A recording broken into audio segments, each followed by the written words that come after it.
Olha, vamos começar com uma ideia bem curiosa. O que será que acontece quando um dos maiores antropólogos do século XX resolve escrever um diário de viagem, mas ele, na verdade, odeia viajar? Pois é, essa é a essência de Tristes Trópicos, do Claude Lévi-Strauss. E o que a gente vai ver aqui é que a jornada dele pelas selvas do Brasil foi, na verdade, muito mais do que isso. Foi uma exploração bem profunda, sabe, sobre memória, poder e, no fim das contas, sobre nós mesmos. E essa pergunta ela é o coração de tudo, né? O Levi-Strauss meio que nos dá um empurrãozinho para pensar. Sabe, quando a gente faz as malas e vai para bem longe, o que a gente está buscando de verdade? É um lugar novo no mapa? Ou será que é um lugar novo dentro da gente? E olha que interessante. Para ele, para o Levi-Strauss, o ponto de partida é uma memória, uma lembrança bem desconfortável que aconteceu a bordo de um navio. É uma única experiência, mas foi ela que plantou a sementinha de todas as grandes questões que ele ia levantar depois. Tenta imaginar a cena. O Levi Strauss está lá, num navio, vindo para o Brasil. Só que o clima tá pesado, sabe? Meio esquisito. Ele tá cercado por oficiais militares, suas esposas, todo mundo ali meio que confinado no mesmo espaço, e dá para sentir no ar aquela tensão constante, uma briga silenciosa por status, por influência, e isso acaba transformando a viagem numa coisa totalmente diferente do que se esperava. Pois é, e essa citação dele resume tudo perfeitamente. Ele se sentia ali, sabe, uma testemunha, meio impotente, de um jogo de poder que ninguém falava abertamente. O foco não era mais a viagem, era sobre a dinâmica das pessoas, aquela busca por prestígio acontecendo ali, na cara dele, no meio do oceano. E foi esse pequeno incidente que plantou aquela semente de dúvidas sobre como as relações humanas funcionam de verdade. E essa percepção que ele teve no navio foi só o ponto de partida.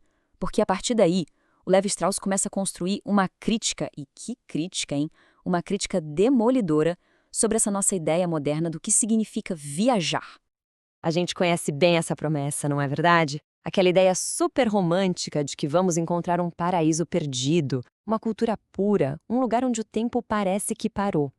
É isso que move a indústria do turismo, que alimenta os nossos sonhos de aventura, aquela busca por algo que ninguém tocou ainda. Mas aí vem o choque.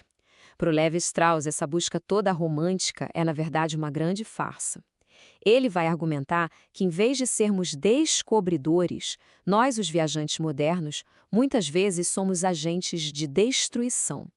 Aquilo que a gente leva na bagagem, o nosso consumismo, a nossa cultura, a nossa imundície, como ele diz, acaba estragando justamente aqueles lugares que a gente tanto idealizou. E ele não fica só na teoria, não, ele dá exemplos bem concretos dessa destruição.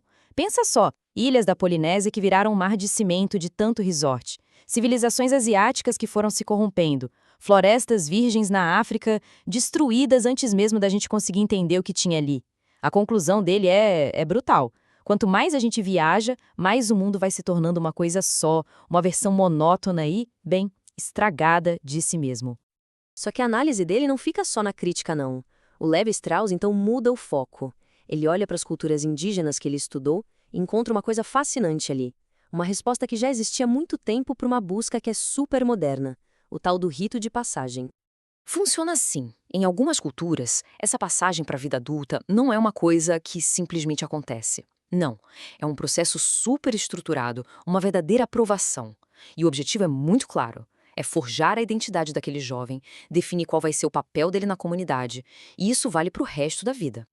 E o mais incrível é como esse processo é claro. Cada etapa tem um porquê. A solidão, o sofrimento, nada disso é crueldade à toa. São, na verdade, ferramentas para quebrar o indivíduo, sabe? Para abrir a pessoa para algo maior.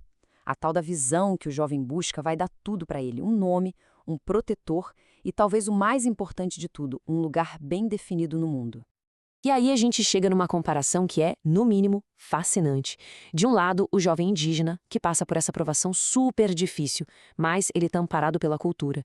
Do outro lado, a juventude de hoje, que enfrenta uma luta muitas vezes solitária, sem um mapa, sem um caminho claro.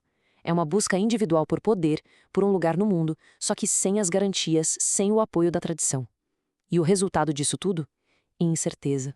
Ok, a partir daqui, a viagem fica ainda mais para dentro. O Levi-Strauss nos pega pela mão e nos leva para um dos territórios mais misteriosos que existem, a nossa própria memória.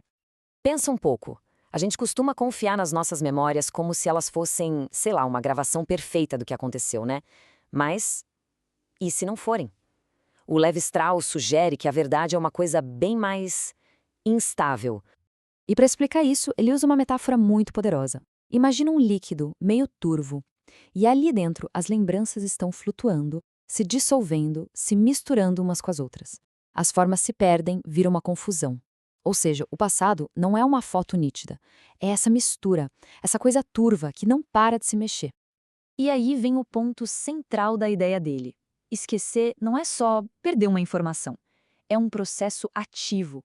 Conforme esses pedaços do passado vão se dissolvendo, a nossa mente começa a trabalhar. Mas não para tentar recuperar a verdade original, e sim para construir uma coisa nova com o que sobrou, com os destroços. E o resultado disso é simplesmente fascinante. A partir desses fragmentos todos, a nossa mente cria uma nova ordem. Essa memória que a gente reconstrói, ela pode não ser a verdade ao pé da letra, mas ela nos dá algo que talvez seja até mais importante. Uma história que faz sentido, uma narrativa coerente, um equilíbrio que permite que a gente siga em frente. E essa nova história acaba sendo mais estável do que a própria realidade confusa do passado. E é assim que o Levi-Strauss amarra todas as pontas, a viagem, a cultura, a memória. Ele junta tudo isso e tudo aponta para uma revelação final sobre qual é o verdadeiro destino de qualquer exploração que a gente faça. Ele encerra o livro com essa citação do Chateaubriand que é linda.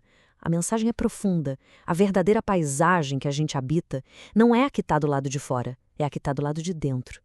Esse mundo que a gente constrói internamente, com tudo que a gente viveu, amou e com as nossas memórias, reconstruídas. E com isso, a gente volta para a nossa pergunta lá do começo, só que agora com um outro olhar. Se cada viagem, cada busca por algo lá fora é no fundo um reflexo do nosso mundo interior, então talvez a exploração mais importante de todas não seja a de continentes distantes, mas sim a do nosso próprio eu. Fica aí uma ideia para a gente pensar, né?